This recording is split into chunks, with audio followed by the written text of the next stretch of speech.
back to our real estate morning show that comes to you every Tuesday and Thursday. I'm Dylan, this is Jen. We're going to jump right in. We got 3 subjects that we want to talk about today. One is the more transparent multiple offers process that we talked about last week. We're going to add to it a little bit. You've got some great tips for winterizing your home. Yep. And we're going to talk about CMHC's market assessment report, the quarterly report that was just released. Perfect. I'm going to start us off with our transparent multiple offers. So news was out last week. There's no definitive new news, but it's still going around. It's getting a lot of traction on websites, so articles are still being posted about it. And one caught my eye, and it is from Global News.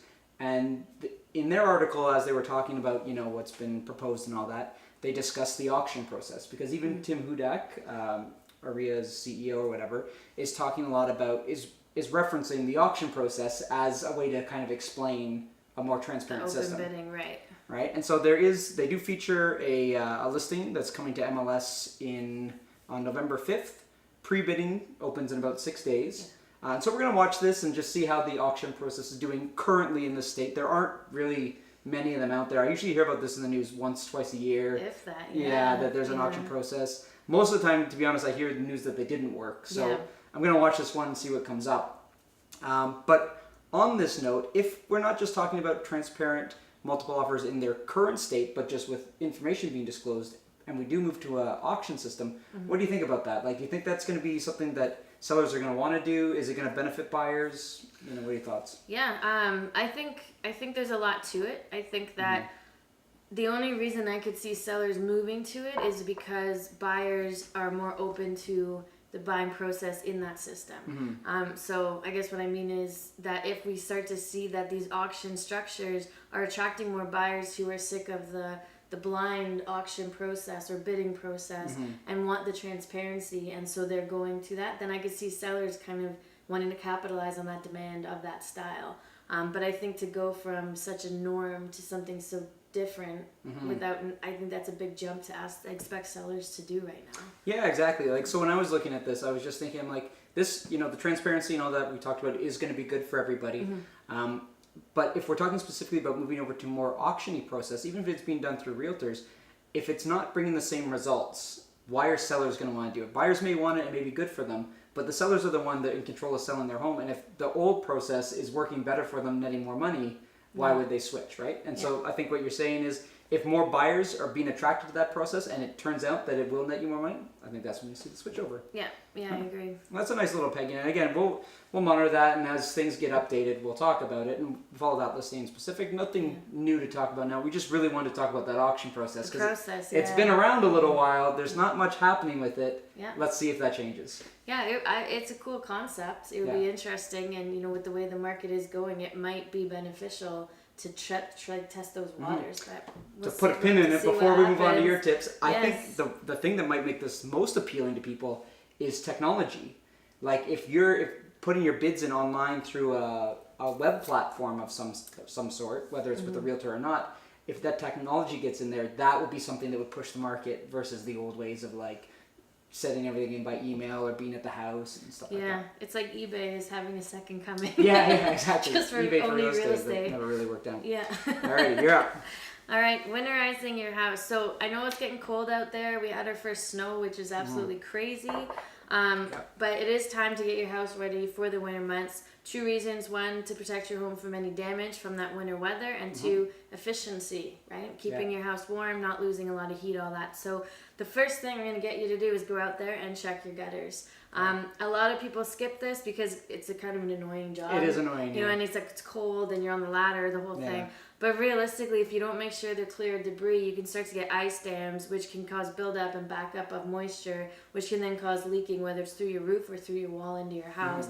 None of which is cheap to fix. So I don't know the rest of yours, but I'd say this is in its right spot. This is a number one thing because it has the potential for most damage caused. It does, and it's the one where it's the easiest for it to occur because you have leaves and you have debris and all that sort of stuff, right?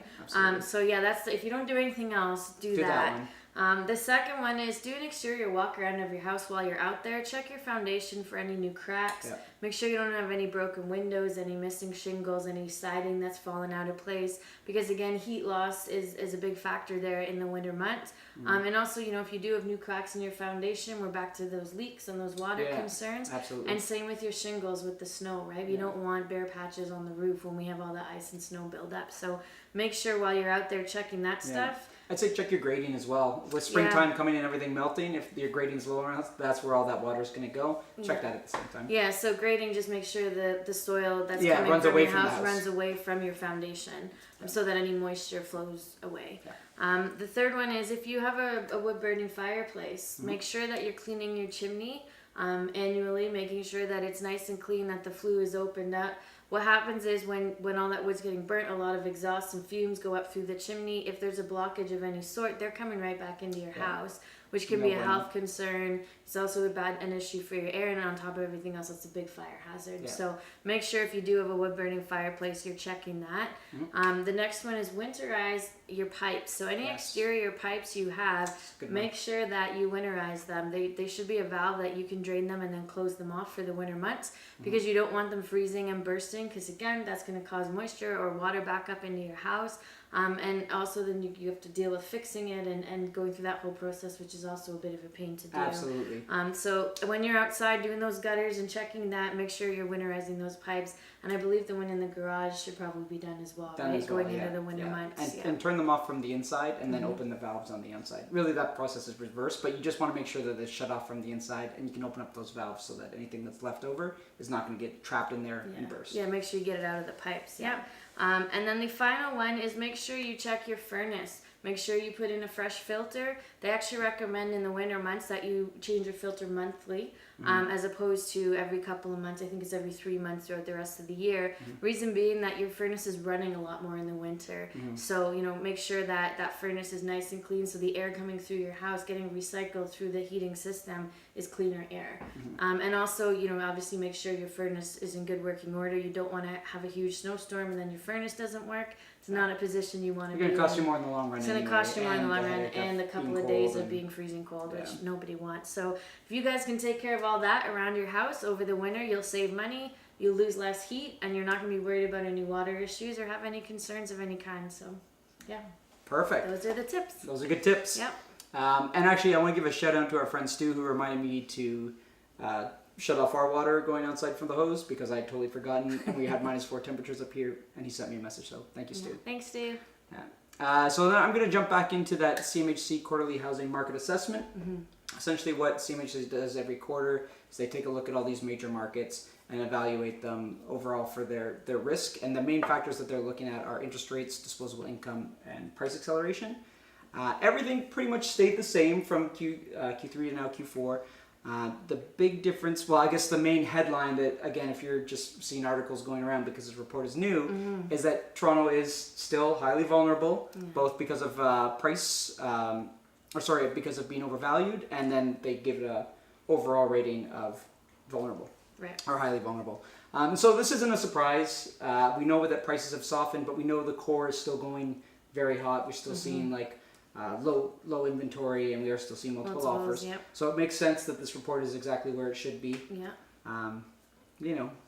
Yeah, no, it does. And I saw another article that was saying that the gap between the detached home and the condo is now closing as well. So, even knowing that just indicates the condo values are just going up and up again. So it does make sense that being CMHC that they're saying that, we're in a vulnerable state because, they're low risk. Exactly. Essentially. That's their job. Yeah, that's their job. Yeah.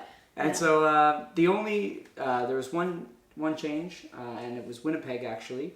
They were rated low degree of vulnerability across the board last quarter. This quarter they got upgraded to moderately vulnerable in both overbuilding and their overall assessment. Okay. Interesting. Which is pretty interesting. Yeah. But most interesting to me, because they're a little bit closer, was Montreal. They're still green across the board, but there's been a lot of talk of their big price growth coming up, and you've seen articles saying hey, it's heating up a lot over there. We've seen a lot of news about their market just growing and growing and growing. So I'm surprised that they haven't changed. Yeah, they're good. So CMHC at the moment is saying they're growing at a pace that's sustainable. Everything is good over there. Nice. But I'm interested to see maybe next quarter we see what that looks like. Although fourth quarter typically not something where you see a massive boom like that. But yeah, maybe after the spring market, maybe then we'll start to see them kind of look at it and go, hold on a minute. Exactly. And besides, we're here for all your GTA Toronto real estate news, so don't worry true. about them whatsoever. Yeah, exactly. That's everything that I wanted to talk about today. I think we're pretty good. All right, perfect. Well, as always, thank you so much for joining us. Our show is every Tuesday and Thursday morning.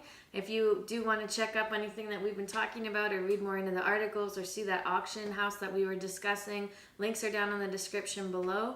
If you have any feedback, any comments, anything you'd like to share with us or any topics you'd like us to cover that we haven't talked about, please let us know either in the comments or send us a message. We love hearing from you guys, and all the feedback's always amazing. Absolutely. So, yeah, thank you so much. And aside from that, thanks for joining us, and we'll see you guys on Thursday.